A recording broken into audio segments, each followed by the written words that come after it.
It's hard to manage Gen Z because Gen Z, these guys are not willing to put in the extra mile for corporations and companies. And you, as a manager, you may have a fair question to ask. How do I manage these people? The way that you manage Gen Z people is by giving them clear roles and always allowing them to expand if they want to.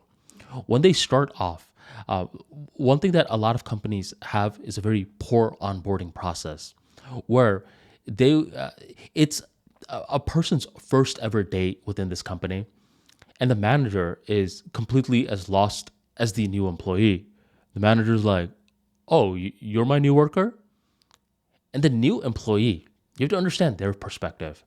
A new employee has the same perspective as a student who's about to start a new year in school. Thus far, they had the summer for the 3 months, and the next day they're about to start seventh grade.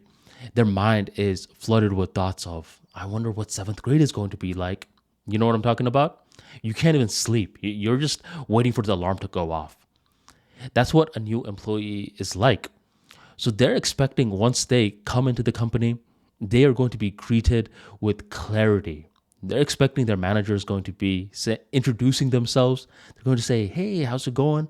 Welcome aboard. Here are the packets that you need. Here is your ID. You will be sitting here. This is your team.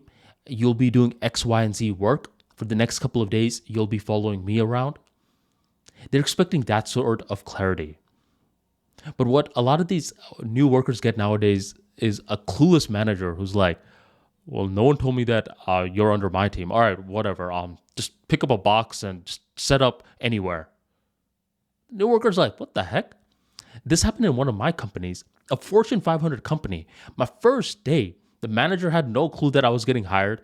I'm basically just following him around. He's talking to other people. I'm just standing there like a dummy.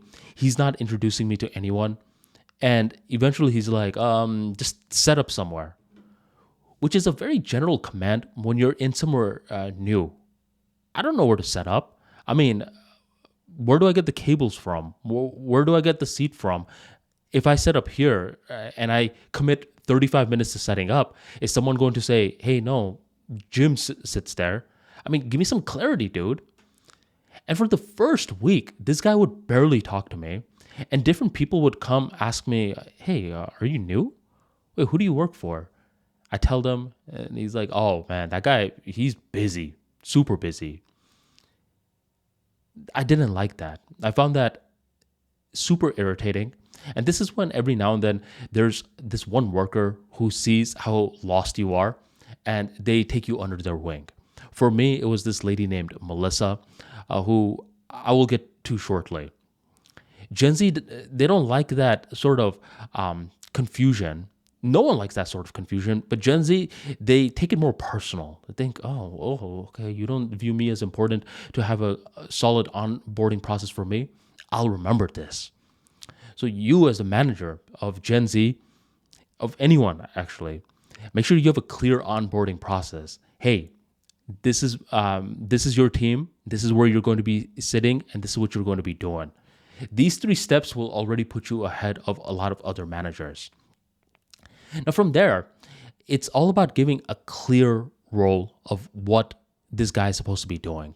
People, they don't just like to do work and that's it.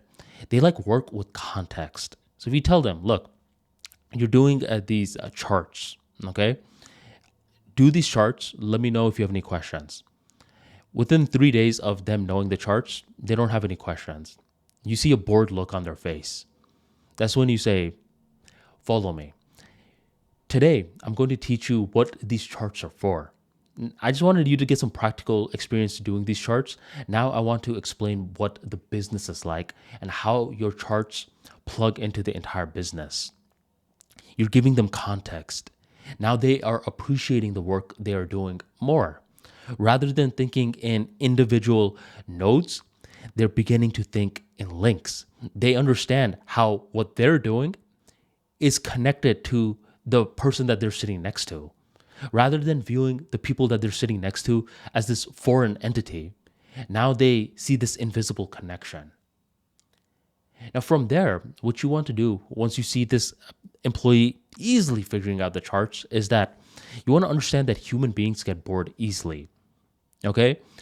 They get bored. So you don't just want this person to have this one role and that is all. Slowly, you want to ask, you want to do more? Let me know whenever you're ready for more and I have more work lined up.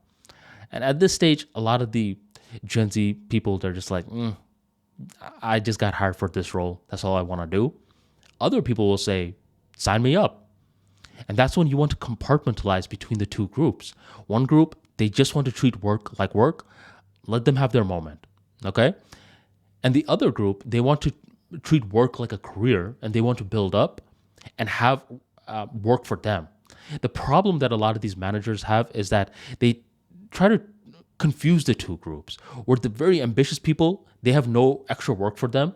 And the people that aren't that ambitious with their career, they're trying to beat a dead horse. They're like, oh, come on, why aren't you more ambitious?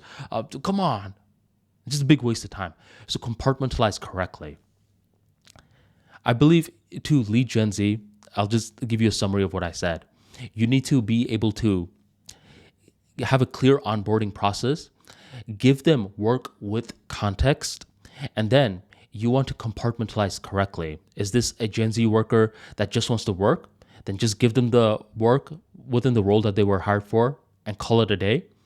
Is this a Gen Z worker that is ambitious and wants to rise up? Then always have extra work prepared for them and just keep giving them work until they say stop.